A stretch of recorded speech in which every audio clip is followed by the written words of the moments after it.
Cycle चलाओ जी भर के, जियो जी भर के। G mart cycle paradise, Hero cycles के ऑथोराइज्ड डीलर, 66 फब्बारा चौक, उज्जैन।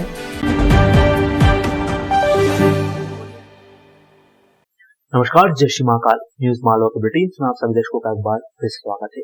आइए हम डालते हैं आज की कुछ खास बुलेटिन पर।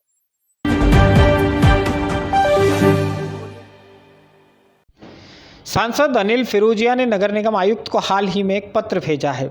सांसद ने निगम आयुक्त अंशुल गुप्ता से इस पत्र के माध्यम से कहा है कि जिन कर्मचारियों अधिकारियों का राज्य शासन ने स्थानांतरण कर दिया है वे अब भी नगर निगम उज्जैन में ही जमे हुए हैं।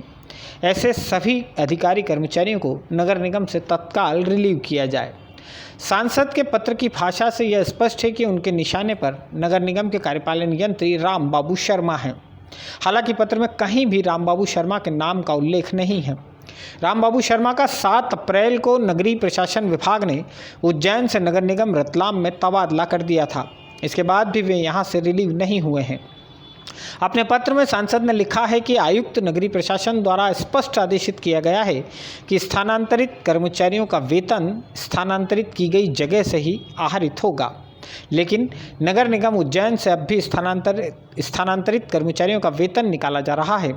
कुछ अधिकारी कर्मचारी सिंहस्थ की भूमि पर नगर निगम उज्जैन की ओर से एनओसी व नक्शा जारी कर रहे हैं, जिससे शासन प्रशासन की छवि धूमिल हो रही है। कार्यपालन यंत्री राम बाबू शर्मा को निशाने पर लेने की कुछ वजह भी है। यूनिवर्सिटी रोड पर निर्माणाधीन RM वेन्यू के परमिशन जारी करने के मामले में लोकायुक्त में केस, ऋषिनगर कॉर्नर पर बिल्डर महेश पलोड़ को सरकारी ज़मीन पर ही निर्माण की अनुमति जारी करने का आर्थिक अपराध शाखा में केस, निजातपुरा के होटल अबिका को नगर निगम की ज़मीन पर ही निर्माण की अनुमति जारी कर देने का केस, बुधवारिया स्थित दुल्हन साड़ी सेंटर के निर्माण में बिना MOS छोड़े निर्माण की अनुमति जारी कर दिए जाने का मामला, नानाखेड़ा में हाउसिंग सोसाइटी की ज़मीन पर शांति पैलेस होटल के अवैध निर्माण का मामला। इन सभी प्रकरणों में अलग अलग एजेंसियां जांच कर रही हैं। सभी मामलों में इन्हीं राम बाबू शर्मा की अहम भूमिका रही है।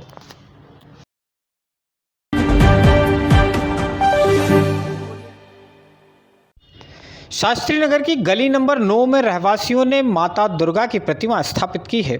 आयोजन समिति से जुड़े लोगों का आरोप है कि नीलगंगा पुलिस पिछले 2 दिन से उन पर प्रतिमा का पंडाल हटाने के लिए दबाव बना रही है। रहवासियों का कहना है कि पिछले 13 साल से यहां प्रतिमा की स्थापना होती रही है।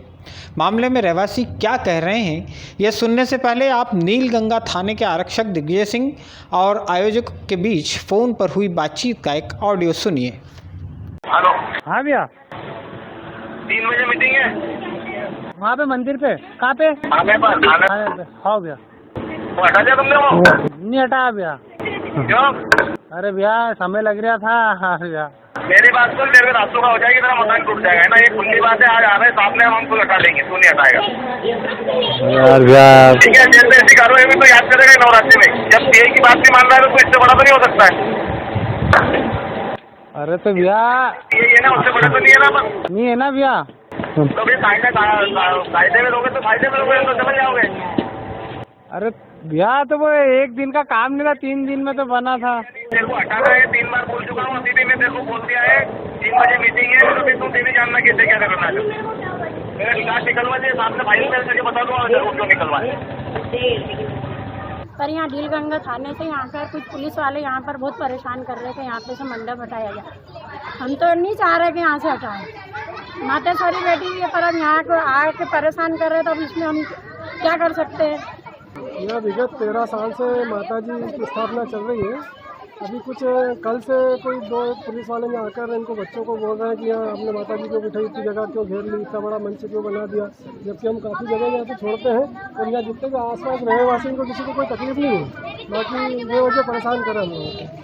सर कि यहाँ पर TI साहब आए थे और उनके आने के बाद में भी 2-3 पुलिस वाले और आए थे जो बोल रहे हैं कि मंडप हटाओ। यहाँ की सबकी सहमति से रहती माता जी बैठी जाती है। 13 साल हो गए लगभग बिठाए। यहाँ पे किसी को भी कोई परेशानी नहीं है, तो क्या आपत्ति है? सब परमिशन से हुआ है, वो आकर परेशान करे कि यहाँ पे माता जी को हटाया जाए। अब स्थापना हो चुकी है, फ़ोन पे धमकी दे रहे हैं। नीलगंगा पुलिस से 3-4 रोज से 3-4 पुलिस वाले आ रहे हैं। दिग्विजय सिंह और अपने TI साहब कुरिल साहब जो कि आ रहे हैं और वो परेशान कर रहे हैं कि भैया मंडप हटाओ। मंडप भैया 13-14 साल से अपना ये प्रोग्राम हो रहा है, मंडप कैसे हटा सकते हैं अपन? यहाँ पे 2 व्हीलर निकलने का रास्ता दे रखा है साइड में, सारी चीज़ें कर रहे हैं। यहाँ महिला और सारी संगठनों से अपन ने सहमति ले रखी है, इनकी सहमति से ये माता जी बिठाई जाती है। फिर भी आज उनका फ़ोन आया कि भैया तू मंडप नहीं हटाएगा तो हम खुद आके हटा देंगे, और तूने नहीं करा तो बोले तेरा मकान तोड़ देंगे, तेरे पर रासुका की कार्रवाई कर देंगे। तो ये सार्वजनिक प्रोग्राम में हमारे को रासुका की कार्रवाई कर रहे हैं और सारी चीज़ें कर रहे हैं। ये क्यों चाह रहे हैं ये?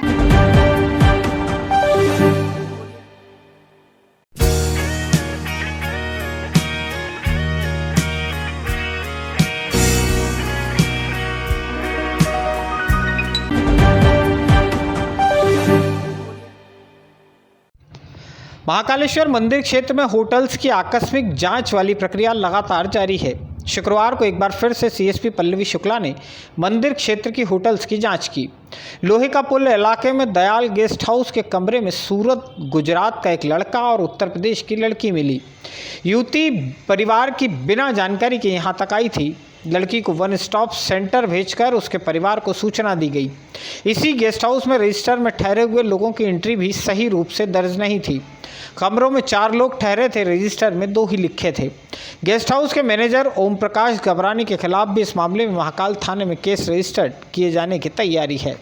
वरिष्ठ अधिकारियों के निर्देशन में कंटिन्यूसली अपराधों पर अंकुश लगाने के लिए चेकिंग अभियान जारी है। इसी में आज हमने दयाल गेस्ट हाउस पे रेड मारी है, जिसमें हमने कई अनियमितता पकड़ी है। संचालक द्वारा प्रॉपर एंट्री नहीं की जा रही थी। एक महिला और एक पुरुष भी हमें मिले हैं, जो कि लड़की को बिगर बताए अपने घर से लेकर आया है। लड़का सूरत का रहने वाला है और महिला जो है वो यूपी की है। आगे वो क्या मैटर है, इसकी जाँच जारी है। इसके अलावा संचालक द्वारा प्रॉपर एंट्रीज रजिस्टर में नहीं की जा रही थी। जहां पर 4 लोग रह रहे थे, वहां पर 2 की एंट्री की जा रही थी। इस पर संचालक के विरुद्ध भी अपराध पंजीबद्ध किया जाएगा और जो भी नियमानुसार कार्रवाई होगी वो की जाएगी।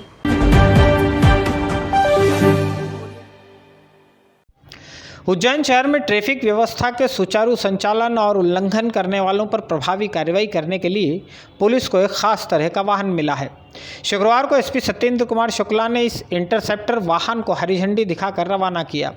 पुलिस मुख्यालय भोपाल से भेजे गए इस वाहन में कई सारी खूबियां हैं। मसलन इसमें laser gun, infrared camera, GPS, speed capturing camera लगे हैं।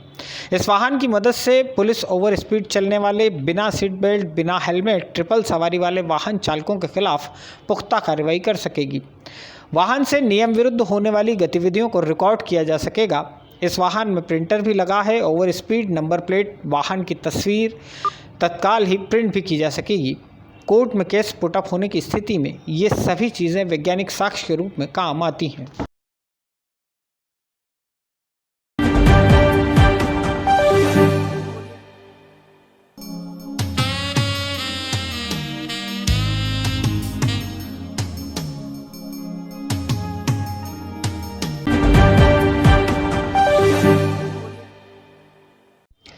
टावर चौक के नज़दीक मोहन मेंशन स्कूल की ज़मीन पर जल्द ही कमर्शियल कॉम्प्लेक्स बनेगा।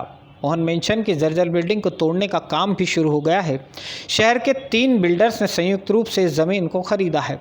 बिल्डिंग तोड़ने का काम शुरू करने के साथ ही आसपास गुमटी लगाकर कारोबार करने वाले दुकानदारों को 2 दिन में यहां से हटने की चेतावनी दी गई है। मोहन मेंशन शहर का एक जाना माना नाम रहा है।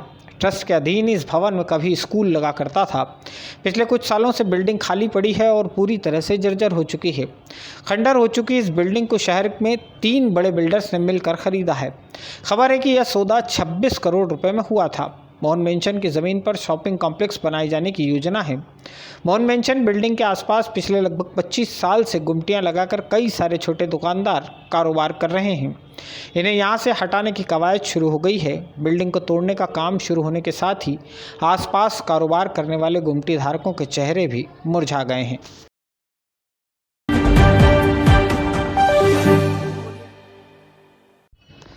महाकालेश्वर मंदिर के पिछले हिस्से में त्रिवेणी संग्रहालय से चारधाम मंदिर तक की 24 मीटर चौड़ी सड़क और काल भैरव मंदिर के पास पार्किंग के निर्माण के लिए अगले सप्ताह से काम शुरू हो सकता है। इन दोनों ही कार्यों के लिए ज़मीन अधिग्रहण की प्रक्रिया पूरी हो चुकी है। अब केवल मुआवजा बंटना शेष रह गया है। शुक्रवार को कलेक्टर आशीष सिंह ने महाकालेश्वर मंदिर परिसर में जारी और प्रस्तावित निर्माण कार्यों की समीक्षा की। कलेक्टर ने स्मार्ट सिटी सीईओ व निगम आयुक्त अंशुल गुप्ता को निर्देशित किया है कि अगले सप्ताह से 24 मीटर की सड़क और कालभैरव मंदिर की पार्किंग के लिए काम शुरू करवा दें। इसके अलावा कलेक्टर ने महाकालेश्वर मंदिर के सामने 70 मीटर क्षेत्र में किए जाने वाले कार्यों का टेंटेटिव लेआउट 7 दिन में तैयार करने के निर्देश स्मार्ट सिटी कंपनी को दिए हैं।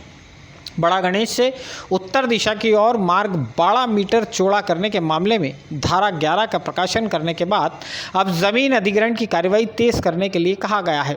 महाकालेश्वर मंदिर परिसर में बन रहे कॉरिडोर के शेष भाग का टेंडर भी आगामी सप्ताह में करने को कहा गया है। शिखर दर्शन योजना एवं लैंडस्केपिंग कार्य का टेंडर भी आगामी सप्ताह में जारी करने को कहा गया। इसके अलावा हरिफाटक ब्रिज की चारों भुजाओं के चौड़ीकरण का ड्राइंग रेलवे को उपलब्ध कराने के निर्देश कलेक्टर ने दिए हैं।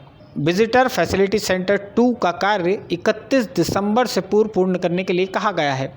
विक्रम विश्वविद्यालय के संग्रहालय के कार्य का टेंडर 11 अक्टूबर तक जारी करने के निर्देश दिए गए। महाकाल मंदिर परिसर विस्तार योजना के लिए आवश्यक जमीन व भवन अधिग्रहण के मामले में मुआवजे की गणना करते हुए रिपोर्ट राज्य सरकार को भेजने के लिए कहा है। रामघाट के सौंदर्यीकरण कार्य के टेंडर भी आगामी एक सप्ताह में जारी हो जाएंगे। इसी तरह मन्नत गार्डन के पास खाली कराई गई ज़मीन और इंपीरियल के पीछे खाली कराई गई लगभग 3.2 हेक्टेयर ज़मीन पर किए जाने वाले विकास कार्यों की प्लानिंग आगामी 7 दिन में प्रस्तुत करने के लिए कलेक्टर ने निर्देश दिए हैं।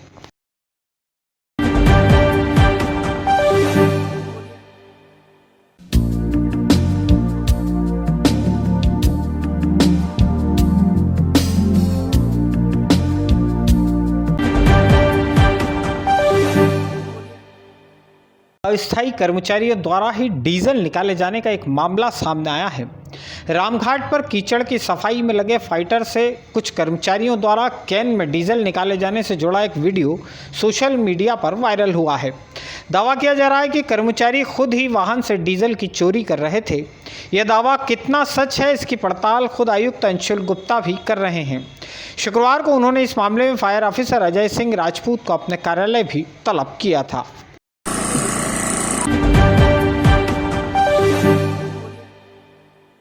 आज के बुलेटिन में फिलहाल इतना ही। अगले क्रम में फिर मुलाकात नए बुलेटिन के साथ, तब तक के लिए जय श्री महाकाल।